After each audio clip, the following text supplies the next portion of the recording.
Gulliver's Travels.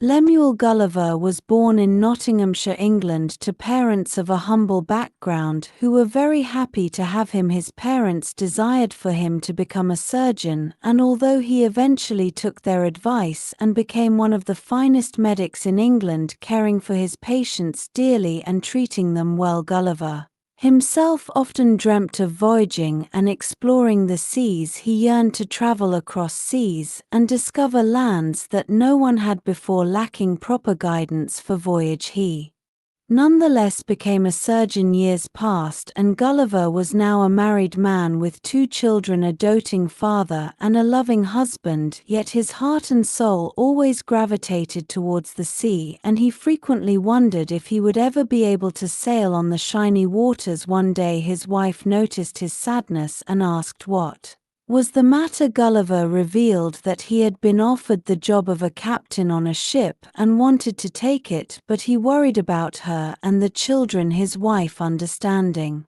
his deep longing, encouraged him, telling him he must always follow his heart and that if sailing made him happy he should take the job. She only asked that he promise to always return safely to them. Grateful, Gulliver accepted the offer. Gulliver waved goodbye to his family and set out to sail the South Seas, feeling like the happiest man in the world, completely unaware of the challenges that lay ahead. That very night a ferocious storm hit the sea, causing the waters to rise angrily and the waves to dash against the sides of the ship. In no time at all the ship wrecked completely and sank. Gulliver swam for as long as he could, desperately trying to save himself from drowning, and while he thought this might be the end of his life, a huge wave unexpectedly pushed him deeper into the sea. Fortunately, it was not the end for Gulliver. He was washed over to the shores of an island and fell into a deep sleep. As he gradually opened his eyes, he felt something on his back, but he was too tired to fully awaken. After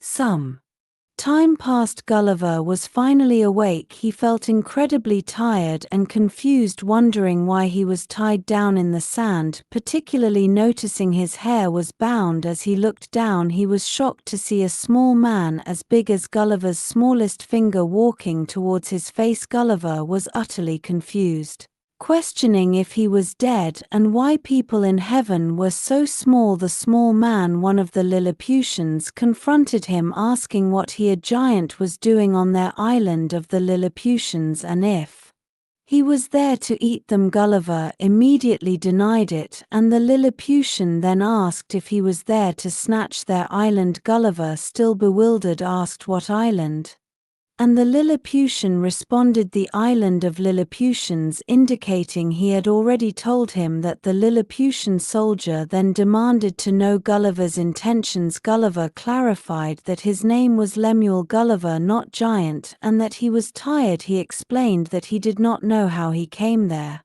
recalling only that his ship was wrecked in the South Sea and he had drowned. The soldier could tell that Gulliver was not lying. They decided to take Giant Gulliver to the city so the king could decide his fate. To move Gulliver, 300 horses were brought to drag the huge carriage that the Lilliputians had built as he was transported through the city. Gulliver still could not believe his eyes, noting that it was surely the island of Lilliputians, and they looked at him as if he were the different one. Finding it strange that if someone else was different to you, then certainly you were different for someone else. During a discussion among the Lilliputian council, one person suggested that Gulliver meant no harm and that his ship had been wrecked by the mighty waters and he was now lost, so they could just trust him. However, another voice argued that he was a threat, asking what if Blefuscu had sent him to eat them all. It was noted that Gulliver did not know Blefuscu, calling it coup. The king then asked Redressal for his opinion on trusting Gulliver. Redressal observed that Gulliver looked scared and confused, and since he was their guest after all, they must give him an opportunity to prove himself. The king then walked over to Gulliver, cautious of this huge man with a huge face. Gulliver, realizing this must be the king, decided he must be nice to him. He offered his highest regards from England to His Highness, introducing himself as Lemuel Gulliver and stating that he had visited many far-off lands, but certainly the king's kingdom was the most beautiful island he had ever set foot on. The king responded that it was indeed the island of Lilliputians, and while they might be small to Gulliver, they were all mighty warriors. Gulliver assured him he certainly did not doubt that, adding that mighty warriors have big hearts too, and expressed hope that this kingdom of big hearts would give him a chance to prove his loyalty to those who took him as their guest. The king, considering that the city was watching, decided no to make any hurried decisions. He declared that Gulliver and would be treated with respect, but for the safety of Lilliput, shackles should restrict Lemuel Gulliver's movements until they learned more about the strange land he came from. The crowd cheered for the king's decision, and Gulliver felt relieved. Gulliver was made to stay in a broken temple not far from the city, as it was the only structure large enough for him. One shackle was attached to his right foot to restrict his movements. The Lilliputians took very good care of their giant guest. Every day a procession of people used to bring carriages filled with food for him. They even gifted him new clothes by stitching many fabrics together. Lilliputians gathered every day in groups to talk to their giant guest. Gulliver in turn told them interesting stories, made them laugh, and gave them the best view of their city. As time passed, Gulliver won over the Lilliputians. The king now even discussed his princely matters with him. Gulliver also learned about the rival island of Blefuscu, understanding that Lilliput and Blefuscu had been enemies for many years, and he heard all these stories with great interest. One day an event was taking place in the city where Lilliputians were walking one after the other on a tightrope tied up above the ground, and they looked scared. Gulliver was confused and asked the king what was going on. The king explained that what Gulliver saw was a test of bravery and loyalty for them, the brave and courageous Lilliputians, and the one who passed this test would be made the head of defense. Gulliver expressed his concern, stating that this seemed dangerous as the rope was hung high, and if they fell they could hurt themselves badly or lose their lives. He questioned if proving their loyalty was more important than their lives, but the king insisted that Lilliputians were brave and proud, and they had no other way to test their bravery. Gulliver thought about it for a moment and then asked Redressal to bring him a rope. Redressal was happy to help, as he too never liked the sport. Gulliver then cut the rope into many pieces and made a safety net out of them. He then put the net under the tightrope tied above, explaining that now Lilliputians could participate in this sport without risking their lives, and the kingdom would still get their head of defense. The crowd cheered for Gulliver's innovation as a reward for his cleverness and care. The king removed the shackles from Gulliver's feet, and Gulliver was now free to roam the island and was very happy. One day,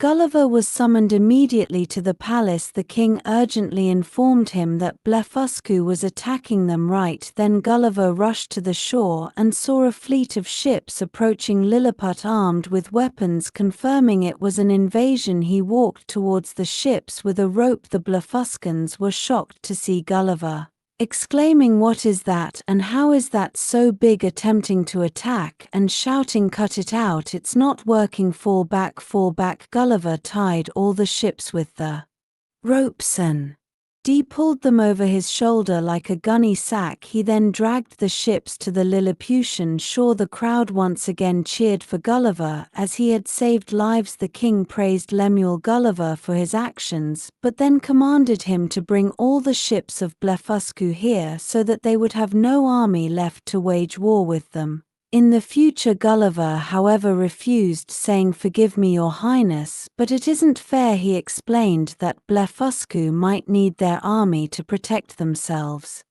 from other enemies, and that he had only brought all the ships that were engaged in the war while other ships were at the Blefuscan shore, and he could not drag them there. The king was annoyed at Gulliver for not obeying his command. A few days passed, and Redressal came looking for Gulliver. Redressal whispered to Gulliver, saying no one must know why he was there, as he had come to give a very important message. Redressal revealed that he had heard the king discussing Gulliver with his council, and they were not happy with him. The reason was that Gulliver had disobeyed the king's orders by not dragging all the ships out of Blefuscu. Redressal urged Gulliver to get out of Lilliput immediately because the island was no longer safe for him. Gulliver in turn asked where he would go, and Redressal suggested Blefuscu. He added that he had heard the commander of one of the captured ships praise Gulliver's morality and suggest that Gulliver could ask them to build him a boat for his safe return. Redressal emphasized that while they were still enemies, Gulliver was his friend and he was worried for him. Gulliver thanked Redressal and knew he must leave immediately, promising to always remember his little friend. Redressal in turn promised to remember his gentle giant. Gulliver left immediately, walking in waist-deep waters until he reached the shores of Blefuscu. He saw that the king was standing on the shore with his entire army and wondered why they did not attack him. Gulliver immediately declared that he was not there to fight, identifying himself as Lemuel Gulliver, and explained that he had come to ask for their help. The king of Blefuscu expressed his gratitude, saying, "Of course you saved our ships and our men. I must thank you, Gulliver. I hope I can call you that." Gulliver offered his service to His Highness. The king then ordered arrangements for Gulliver's stay. The next day Gulliver was standing at the shores of Blefuscu when he suddenly saw something floating in the water and questioned if it was a boat. He hurried to the king. The king immediately ordered his commander to send at least a dozen ships and drag the floating boat to the shore. He then asked his men to help Gulliver rebuild the boat and promised to give him all the help he needed. Gulliver was overjoyed, realizing he could now go back home and see his family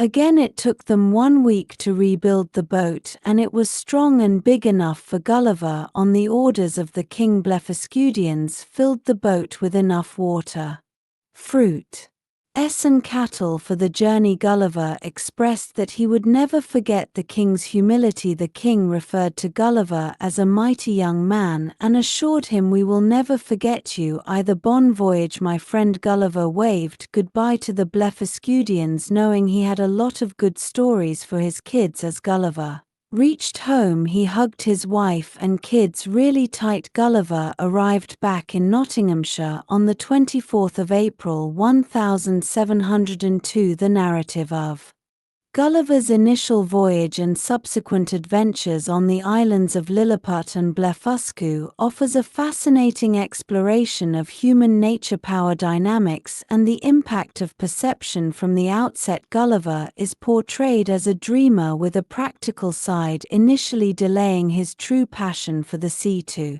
become a surgeon, yet his longing never fades. This initial conflict within his character sets the stage for his eventual journey and the unexpected challenges that await him. His shipwreck and subsequent discovery by the Lilliputians immediately introduce the core theme of perspective defined by size to the minuscule Lilliputians. Gulliver is a giant, an immense and potentially terrifying entity whose presence profoundly impacts their tiny world. His initial confusion upon waking, questioning if he is dead or if people in heaven are small, underscores the sheer novelty and absurdity of his situation. The Lilliputians' immediate fear and suspicion, questioning if he is there to eat them or steal their island, highlights how difference can easily breed fear and distrust. Gulliver's character throughout his stay in Lilliput consistently demonstrates a remarkable degree of compassion and morality, contrasting sharply with the Lilliputians' often self-serving or rigid customs. Despite being tied down and